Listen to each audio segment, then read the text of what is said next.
নমস্কার, আমি তরুণ ঘোষ। আজকে পরপর তিনটে খবর বলবো। তিনটে খবরই খুব ইন্টারেস্টিং। নাম্বার ওয়ান হচ্ছে এই যেটা আমি এতদিন ধরে বলে যাচ্ছিলাম না, পালানোর সব রাস্তা বন্ধ, পালানোর সব রাস্তা বন্ধ। সিভিল এভিয়েশন ডিপার্টমেন্ট থেকে সম্ভবত একটি লিস্ট ধরিয়ে দেওয়া হয়েছে বাংলাদেশি ন্যাশনালিস্ট যারা আছে, এই বাংলাদেশি যারা টেরোরিস্ট আছে, ন্যাশনালিস্ট বলবো কি, এরা টেরোরিস্ট যারা আছে তাদের নাম ধাম দিয়ে একটা আমাদের কলকাতা বিমানবন্দরে একটা পাঠিয়ে দেওয়া হয়েছে। একটা লম্বা নেমন্তন্নপত্র পাঠিয়ে দেওয়া হয়েছে ইমিগ্রেশন ডিপার্টমেন্টে। এই খবরটা কিন্তু আমাদের কোনো কাগজে বেরোয়নি, কিন্তু দিল্লির অলিন্দে এই খবরটা খুব ঘোরাফেরা করছে। আমার কানে এসছে, আমার একটি বন্ধু তার স্ক্রিনশট থেকে আমার একটা ছবি তুলে পাঠিয়েছে যে এইটা হচ্ছে খবর। যদিও সরকারিভাবে কিছু জানানো হয়নি, এই সমস্ত সরকারিভাবে জানানো হয় না। কোথায় কোন টেরোরিস্টের নাম দেওয়া আছে, তাকে কোথায় ইমিগ্রেশন আটকে দেবে, ধরে তারপরে জেলে পুরে দেবে, সেটা কি সরকারিভাবে জানানো হবে? সরকারিভাবে জানানো হবে না, ফলে এটাও সরকারিভাবে জানানো হচ্ছে না। এদিকে শেখ হাসিনা গতকাল থেকে অত্যন্ত খুশি এবং বহু লোকের সঙ্গে তিনি মিটিং করছেন, বহু লোকের সঙ্গে। আমার যেমন ভারতীয় আধিকারিকদের সঙ্গে মিটিং করছেন, তেমনি তিনি বিদেশে বসবাসকারী আওয়ামী লীগ নেতা তাদের সঙ্গেও কথাবার্তা বলছেন।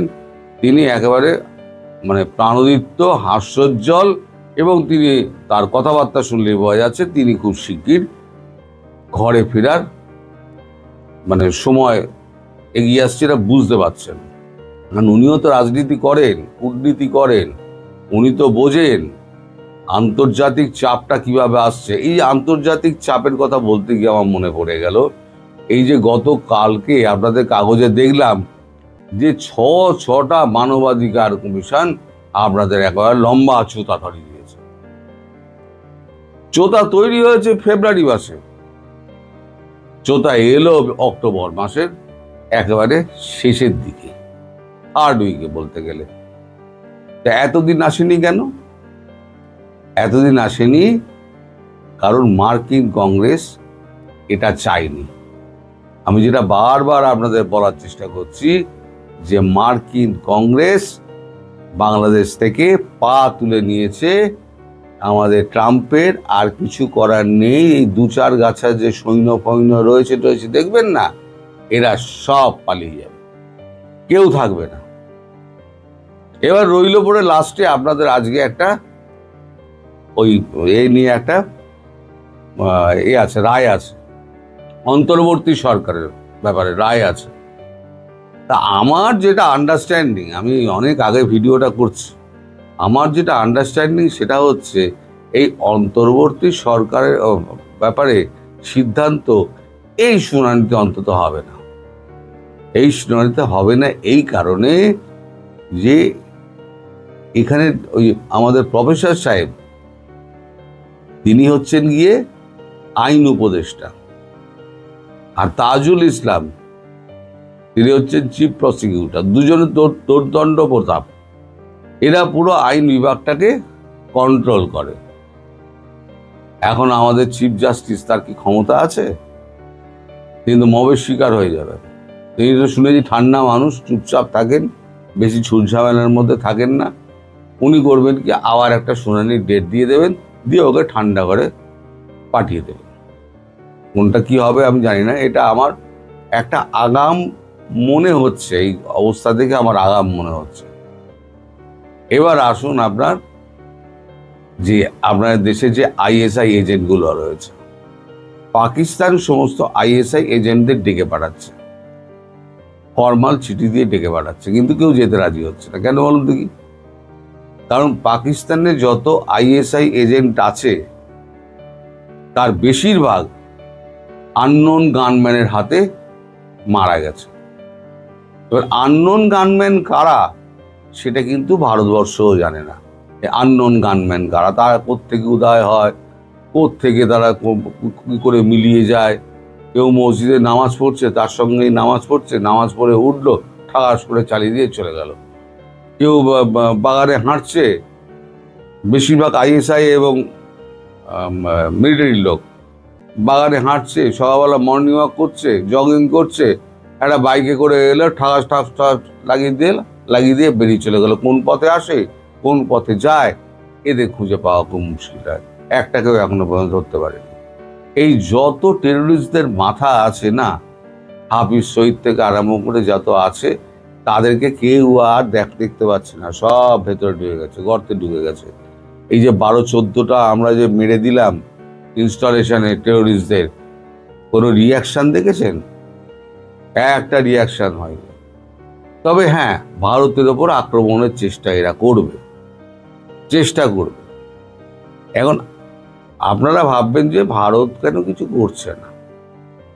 কূটনৈতিক খেলায় ভারত এত এগিয়ে আছে যে সেখানে ধ্বংস করে কোনো লাভ নেই। আপনি বলুন না, আমেরিকার মধ্যে আজকে কি অবস্থা করে ট্রাম্পের ছেড়ে দিয়েছেন নরেন্দ্র মোদী। ট্রাম্প গেছেন আরো ক্ষেপে। গতকালকে আরো একবার উনি বলেছেন, আমি প্রধানমন্ত্রীকে ফোন করেছিলাম, মানে সত্যকে, এই মিথ্যাকে উনি সত্য প্রমাণিতই করে ছাড়বেন। একটা মিথ্যাকে যদি বারবার বলা হয়, অনেকে সেটা সত্য বলে ধরেও নিতে পারে। অন্তত 25% লোক তো সত্য বলে ধরে নেবে। ট্রাম্প এখন সেই খেলায় মেতেছেন। ট্রাম্পের এখন আক্রোশ হচ্ছে কেন নরেন্দ্র মোদী তাকে ফোন করছেন না বা তার সঙ্গে যোগাযোগ করছেন না। নরেন্দ্র মোদী কোনো যোগাযোগ করবেন না, কোনো ফোনও করবেন না।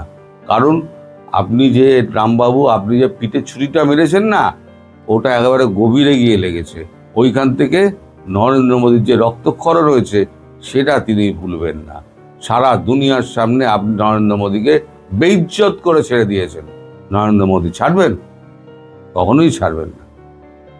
এখন এই যে 6টা মানবাধিকার কমিশনের হঠাৎ এই যে চিঠিটা এলো, সেখানে অনেক কিছু উল্লেখ করা হয়েছে। বিশেষ করে যেটা উল্লেখ করা হয়েছে সেটা হচ্ছে ইনক্লুসিভ ইলেকশন, আওয়ামী লীগকে নিয়ে ইনক্লুসিভ ইলেকশন। তার মানে ল অ্যান্ড অর্ডার আছে, মানে সংবাদপত্রের স্বাধীনতার কথা বলা আছে, অনেক কিছু বলা আছে। কিন্তু ইনক্লুসিভ ইলেকশন যেটা আওয়ামী লীগের ব্যাপারে বলা আছে, সেইটা নিয়ে কিন্তু ডক্টর ইউনূস কিন্তু পাগল হয়ে রয়েছেন এই কারণে যে এখন তো উনি জাঁতা গলে পড়ে গেছেন। এখন যদি উনি ইনক্লুসিভ নির্বাচনের কথা বলেন, তাহলে বাকি যে দলগুলো আছে তারা রেডে করে মারতে আসবে। আর যদি ইনক্লুসিভ নির্বাচনের এই যে চাপটা, আন্তর্জাতিক চাপটা তিনি যদি উপেক্ষা করেন, তাহলে তিনি কি হবেন? আন্তর্জাতিক প্রেশারের মুখে পড়বেন এবং তিনি কোথাও জায়গা পাবেন না।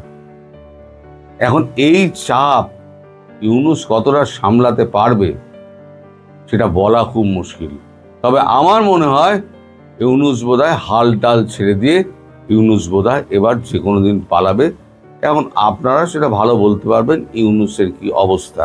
তবে ইউনূস খুব একটা সুবিধাজনক অবস্থায় নেই, সুবিধাজনক জায়গায় নেই। ইউনূস কিন্তু ভেতরে ভেতরে ভেঙে পড়েছেন। আর আমি যে এয়ারপোর্ট অথরিটির কথা বললাম যে এরকম একটা চিঠি দেওয়া হয়েছে, সেই চিঠিটার ব্যাপারে আমি আবার বলছি যে আমি কিন্তু এ ব্যাপারে কোনো কনফার্মেশন পাইনি। না আমার সঙ্গে কোনো সিভিল এভিয়েশন ডিরেক্টরের কথা হয়েছে বা সিভিয়েশন মিনিস্ট্রির সঙ্গে কোনো কথা হয়নি। আমি শুধু দিল্লির অন্দরে যে কথাটা ঘোরাফেরা করছে আমি শুধু সেইটুকু বললাম, এবং তারা যে খবরটা আমাকে একটা টুকরো তুলে পাঠিয়েছে ছবি, আমি সেই ছবিটা আপনাদেরকে দেখালাম।